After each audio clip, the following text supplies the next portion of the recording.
Ready, son? I guess. And now look, John, I know this is hard on you. That's why I'm trying this case instead of one of my partners, but I can't do it by myself. We've got to fight him together. Now, snap out of it. Tony, don't make it any harder on him. We're here to win, not feel sorry for ourselves. Well, if it isn't the Terminator. Back off, Musso.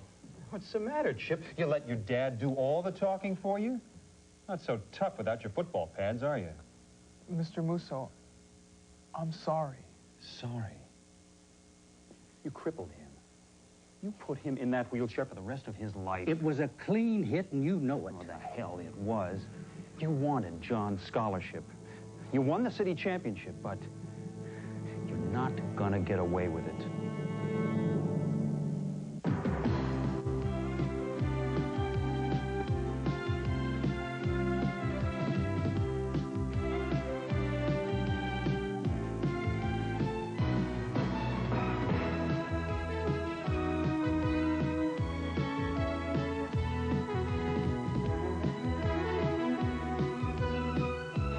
I'm Judge Robert J. Franklin. I chose the law as my way of serving my fellow citizens. As an elected judge in the family court, I pray each day that God will give me the wisdom to always temper justice with mercy. What you're about to see is a dramatization of an actual case in family court. Because of the emotional and sensitive nature of the issues presented here, Judge Franklin's courtroom is closed to the public. Proceedings are about to begin. I do. Be seated, please. This case has been transferred from Judge Felder's court. He's had an illness in his family. It's the case of John Musso versus Alex Andrews and Chip Andrews, in which John Musso is seeking $800,000 in medical and punitive damages for injuries suffered during...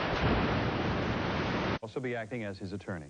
Very well, Mr. Musso. I'll hear your opening statement now, please. Your Honor, 2 months ago, my son John was a healthy, active, and happy young man who was the most sought-after high school athlete in the state. In fact, he was awarded a football scholarship to State University a week before his final high school game, which was the city championship between Rossmore and Hamilton High. As it turned out, however, Hamilton's star defensive player and all-round cheap shot artist, Chip Andrews, was competing for the same scholarship. He wanted it so badly that he deliberately tried to injure John throughout the game. Chip, as he is known to his teammates, the Terminator, finally succeeded. He blindsided John with an illegal tackle after John had already run out of bounds. Broke his neck. Chip got the scholarship. John got a broken neck, Your Honor. He's paralyzed from the neck down. Your Honor, this was no accident. It was a malicious and premeditated act. We ask $200,000 for John's medical expenses plus $600,000 for his pain and suffering. Very well, sir. Thank you. Mr. Lawrence, your statement, please. Your Honor, we agree that what happened to John Musso is a terrible tragedy. But there was nothing malicious or premeditated about Chip Andrews' conduct on that field. He merely did his job. He tackled the ball carrier. Now, accidents happen in football, just as they do in other sports. It's a risk you take when you play the game, as both Mr. Musso, a former football star himself, and John are well aware. The sad truth here is that it was no one's fault. It just happened. Thank you, Mr. Lawrence. Mr. Musso, call your first witness, please. I call my son, John Musso. Very well. John, would you prefer to testify from there at the table? That's all right, Your Honor. Johnny doesn't want any special favors. He wants the same treatment that everybody else gets. All right, Mr. Musso, just right up here, John, if you will. And let me remind you that you were sworn in as the hearing began, and now as you testify, you'll be testifying under oath. All right, Counselor, go ahead. John, would you please tell the judge how it came to happen that you're sitting in that wheelchair? I was playing halfback in the big game against Hamilton. All game long, Chip was yelling things like, "You're a dead man, Musso." And almost every play he'd nail me after someone else had already tackled me. What happened on the play where you were injured? Well, it was late in the fourth quarter, and we were driving inside the Hamilton 20. I got the ball, swept left, I picked up the first down and stepped out of bounds to stop the clock when someone slammed into me from behind. All I heard was a loud pop, like a gunshot. And then I blacked out.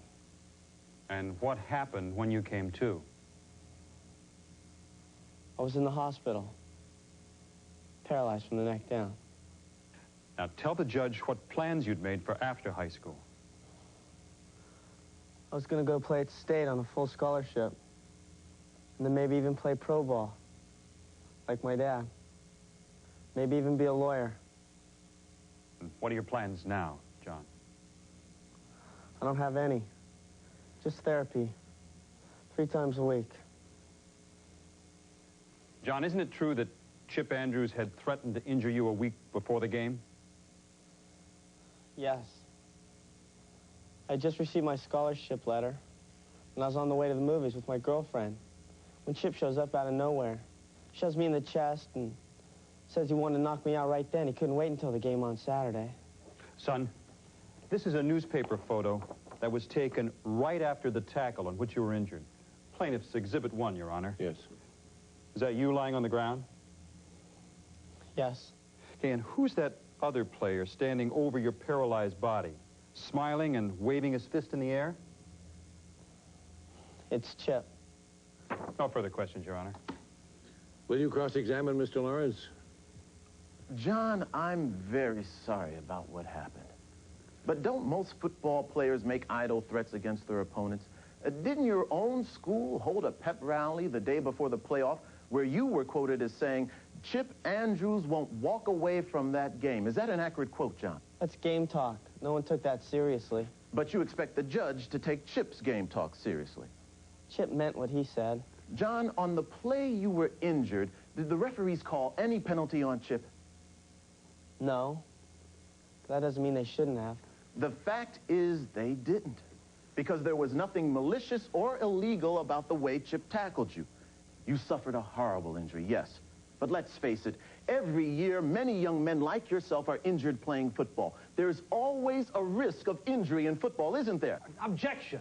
Counsel isn't conducting a cross-examination. He's making speeches. I'm making sense, Mr. Musso. And I think John knows that, even if you don't.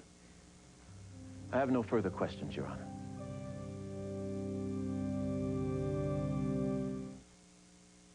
Proceed with your witness, Counselor. Dr. Fine, you are the physician who has been treating John since he suffered his injury. Is that correct? Yes. And would you tell us your diagnosis of that injury? John sustained a complete laceration of the second and third spinal vertebrae. In layman's terms, his neck was broken. And to what do you attribute that injury? The sudden impact when he was tackled. Doctor, what are the chances that my son will ever walk again? Well, the human body is a remarkable machine. With the advances in technology and the research that continues to grow. My son knows the truth. I want the court to know it too. Now, barring some miracle or some medical breakthrough 30 years from now, will John Musso ever walk again? No. No further questions, Your Honor. Mr. Lawrence, you're a witness. Dr. Fine, you're an expert in sports medicine. Is it possible for a football player to make a tackle in such a way that he knows it will cause paralysis? Of course not. And if Chip Andrews were to tackle someone else in the exact same way he tackled John Musso, would that other person have necessarily sustained the same injury that John did? That's hard to say. Each individual, each situation is different. In what ways? Physical build, physical condition. Or there could be a congenital defect or a prior history of injury. But I found no evidence to suggest that these were factors in John Musso's case. Can you categorically rule out the possibility of an extenuating physical factor? Not categorically, no. Thank you, Dr. Fine. Nothing further. Your Honor, may I please ask one more question on redirect? Very well. Dr. Fine, is there any doubt in your mind that Chip Andrews' tackle put John Musso in that wheelchair? No. Thank you. You may step down, Dr. Fine. Thank you very much. Mr. Musso, have you another witness? No, Your Honor. Plaintiff rests. Very well, sir. Mr. Lawrence, your first witness, please. I called Chip Andrews. Very well, sir. Chip, let me remind you, as you come forward, that you were sworn in as this hearing began. And now as you testify before this court, you'll be testifying under oath. You understand that, do you not? Yes. Good. All right, Counselor, go ahead. Chip, you heard John Musso testify that you threatened to injure him, did you? I said some things, yeah, but I didn't mean it that way. Guys on both teams were saying stuff all week long. It's been suggested that you wanted to get back at John for being awarded a football scholarship at the university. That's totally wrong. I mean, I thought I should have gotten it in the first place, but I didn't blame John. It wasn't up to him. Besides, I didn't need it. Ludlam offered me a scholarship. Let's turn to the game. What happened on the play where John was injured? John took the pitch out and blew right by our defensive end and weak side linebacker and then cut up the sideline for the end zone. I was on the other side of the field. My only chance was to get a good angle on him and knock him out of bounds. Did you use any unnecessary force to push him out of bounds? No. I was just running as fast as I could to catch him and then dove forward to push him out. I swear I wasn't trying to hurt you, John. What did you do when you found out John was paralyzed? I went to see him in the hospital that night. I saw Mr. and Mrs. Musso in the hall outside his room. When I tried to tell them how bad I felt, Mr. Musso grabbed me by the arm and threw me up against the door of John's room. There was this little window, and he pointed to John lying there, hooked up to all these machines, and he said if I ever went near John again, he'd kill me. No further questions. Your witness, Mr. Musso. You seem to have a vivid recollection of things that I supposedly did. Let's see if you remember a few of the things that you did. Now, you sat there with a straight face and told this court that you didn't care about John's scholarship because you'd already been awarded one to Ludlam. And yet when the opportunity subsequently arrived for you to get John's scholarship, you jumped at it. Isn't that true, Chip? Look, I wanted to go to state. So what? It doesn't mean I went after John. Hey, come on.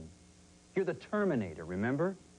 You're the guy that stood in front of the Hamilton bleachers right before the game and beat a tackling dummy to shreds with a baseball bat, right? And I'm sure that it's just a coincidence that my son's name and number were painted on that jersey, huh? I was just trying to get everybody fired up. Well, after you got him fired up, you deliberately went and tried to injure John. No, I didn't.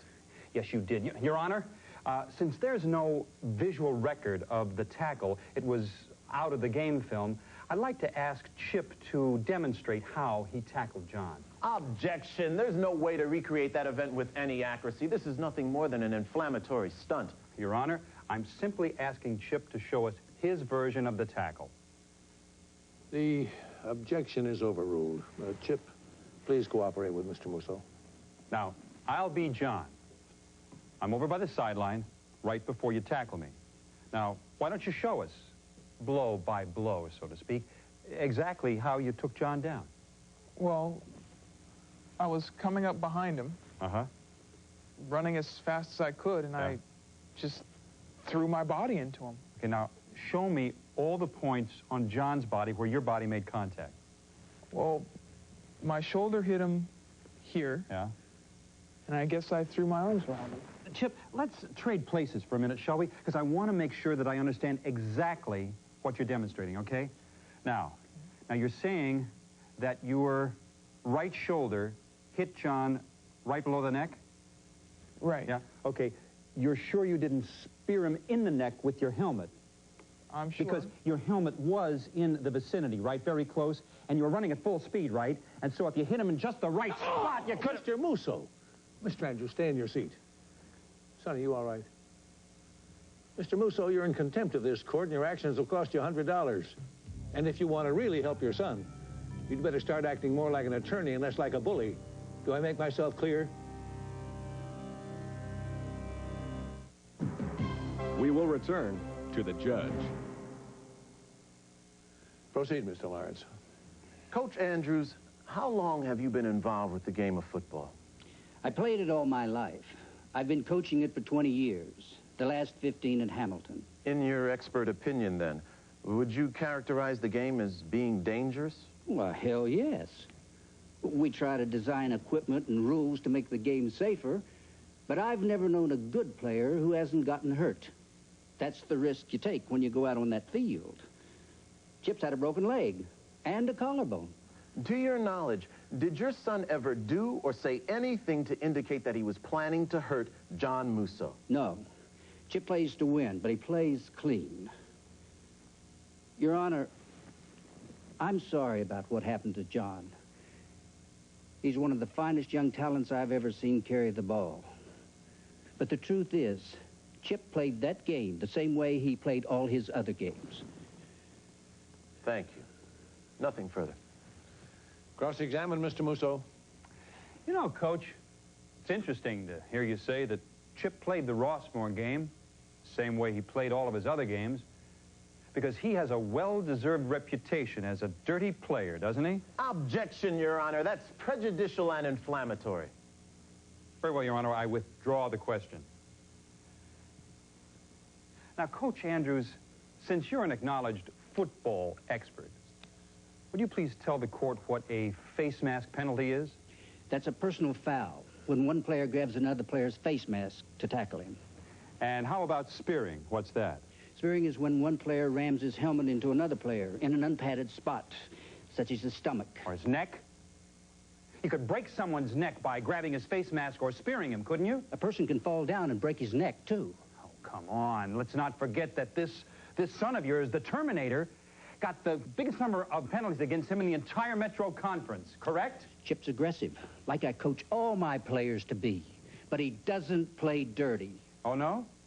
Well, where do you draw the line between aggressive and dirty? Or do you? What's that supposed to mean? Isn't it a fact that a week before the game, you hit your son during a team scrimmage and told him that if he was going to tackle like a cheerleader, you'd make him wear a dress to the game on Saturday? He was dogging it. I only did that to motivate him. Oh, you motivated him. You got him so worked up that he became an assassin in football pads. No. Oh, yes. This is just a clear case, Andrews, of a failed athlete who's pushing his son to be the star he never was. You're way off. Oh, yeah? Don't you remember we played against each other 20 years ago? And I beat you, just the way John would have beaten Chip if Chip hadn't speared him. Objection, Your Honor. Counsel is badgering the witness. You let John go out there, and you knew that Chip was going to try to injure him. You had him crippled. Mr. Musso, that's enough. And you! I'm going to see that you live with this the rest of your life. Mr. Musso, you're already in contempt, and I'm adding $200 to your fine. Now sit down. Your Honor, take a look at my son. Was it worth it, Chip? Was it? Dad, please. This is wrong. No, what they did to you is wrong. Now, don't feel sorry for them. Stop it, Tony. Tell the truth. What the hell are you talking about? You really don't know, do you? All right, I want to know what's going on here. John? I hurt my neck in practice a couple weeks before the game. Dad took me to a doctor, not Dr. Fine. He said I shouldn't play the rest of the season. Dr. Fine, in the light of this new information, I'd like to give you an opportunity to confer with John's former doctor as to whether or not Well, there it was was any... just a pinched nerve, Your Honor. Dad, you know what the doctor said. Look, you were tackled a lot in that game, son. None of those other hits injured you because they were clean hits. Dad, the doctor said any contact was a big risk. Remember? Any contact. I should have never played in that game.